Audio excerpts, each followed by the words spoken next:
Hey y'all, y buenos dias. So today I wanted to share our plan for this upcoming homeschool year. So if you're interested, then keep on watching. Alrighty, so this is the second video in this three-part series where I'm just sharing kind of us setting up for the new school year. And so if you haven't watched, I'll link it down below, our homeschool haul. And so we're gonna incorporate obviously a lot of those things into what we're doing this year.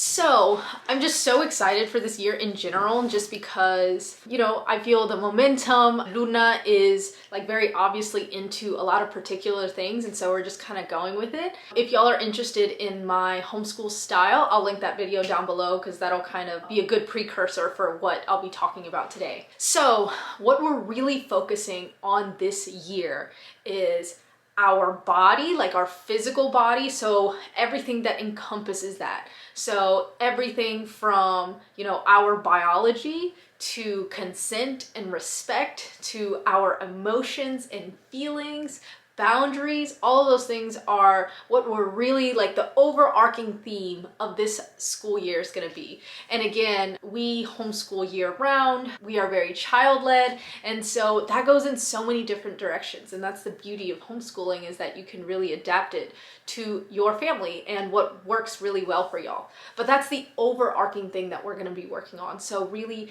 digging in and finding language for emotions, finding ways to deal with emotions, figuring out our bodies and what our bodies can do and the insides and everything that comes along with that. So I'm really excited. That's really the overarching focus of this year. And so a couple of things that we're really gonna be just hitting hard this year are read alouds. We sort of started incorporating larger chapter books that I just read aloud, and Luna's really been into it. Beforehand, she was just a little too young, and so I think we hit just the sweet spot.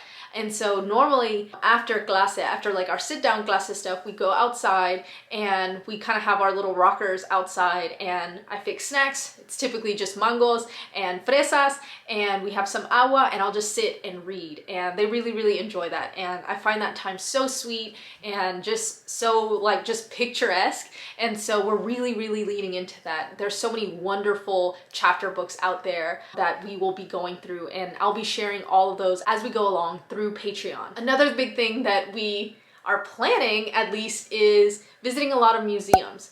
And before this whole Delta variant, we were really excited, and now I don't know how well that's gonna go because a lot of the things that we were focusing on for this year were gonna be out and about type things.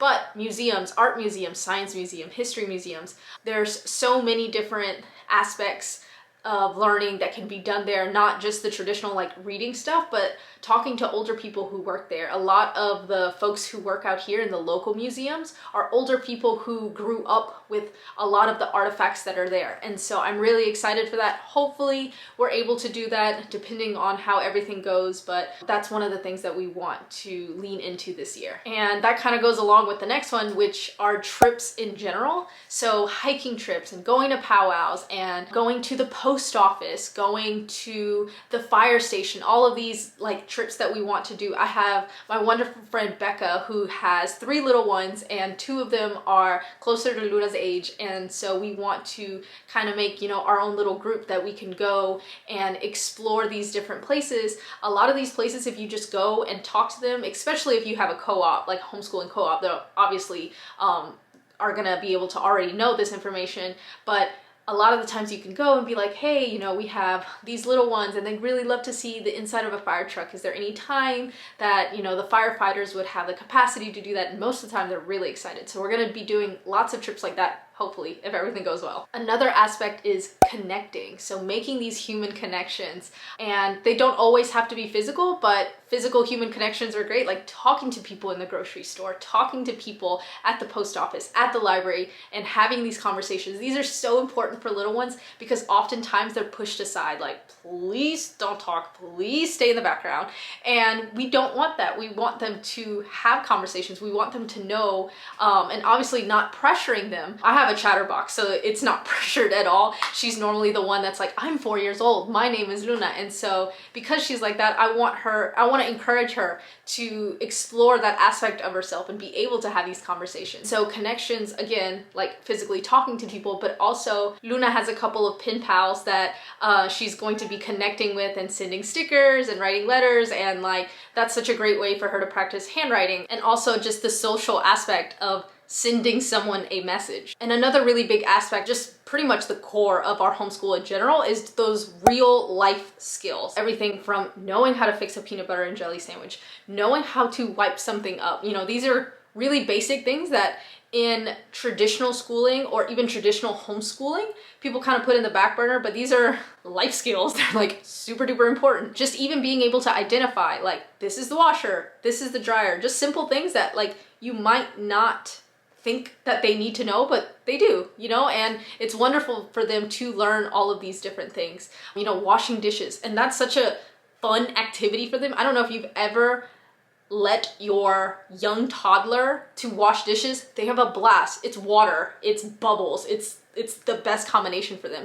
And so just actively inviting them to do these tasks, matching socks, putting all the towels in one pile, all the undies in one pile, all of these different things that seem so boring to us as adults, they are so exciting for them because they feel like they're pretending to be adults. And so just being very mindful of allowing them to be involved in everything that we do. Sometimes it's a lot easier to not invite them. It's a lot cleaner and less messy to not allow them to chop a tomato or whatever, but it's critical. It's critical for their learning, but it's also critical for just their heart, the little heart, to know that, you know, they're being included, that they are valuable. And so that's a really big aspect of this upcoming year. And of course, we do unit studies for our science-y subjects. And I say science because for us, everything's kind of merged together. Everything is one thing.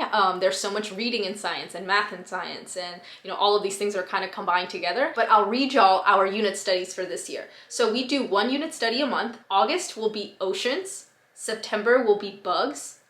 October will be fall/Halloween. November will be community. December will be winter. January will be weather. February space. March human body. April, dinosaurs, and May, garden. And for the unit studies, we get tons of hands-on activities. We get tons of books from the library. If y'all follow me on Patreon, y'all know I post every month all of the resources that we use, all of the books that we read, all of the hands-on activities, the printables that I find online, and I put them all together on Patreon every month so that y'all can follow along with us. But for the unit studies, it also kind of goes with the flow. And so if she really gets into dinosaurs at some point during the year, then we'll kind of switch up next month and we'll do that instead. It's really following what it is that she wants to do and just encouraging that, as opposed to, okay, this month we're doing this and that's how it goes. And that's just not the environment that I want this space to be. I want it to be like, wow, that's so cool. How about we Google this? How about we watch a video on this? Or let me find a book on that. You know, like, it has to be exciting, it has to be fun for them, because also then it's fun for us. Just exploring that curiosity and kind of going along with that. And then I also got a couple questions about our tot school, because Kuali is 2.5, well, almost 2.5 in November. And so some of the things that we'll be going over with Kuali are obviously shapes, colors, names of objects, foods, community members, family member names. That's something that we've been working on a lot. You know, all of the life skill stuff like pulling up a zipper, pulling down pants, being able to wipe their faces, just very simple things, things that we talk about normally on an everyday basis. And so until they're a little bit older and really start digging into something in particular that they really enjoy, they're really just following us along and going along with the flow of everything else, which is why I really enjoy the unit studies, because Kuali gets to explore in the same manner that Luna does. So that is it for our big picture ideas for this upcoming school year. And stay tuned for next video where I'll be sharing our schedule. So what our day-to-day is going to be looking like, what our weeks are going to be looking like, and months at a time. So stay tuned for that. I hope y'all enjoyed. Be sure to leave comments and questions down below. Tlaskamaty for watching, and I'll talk to y'all later.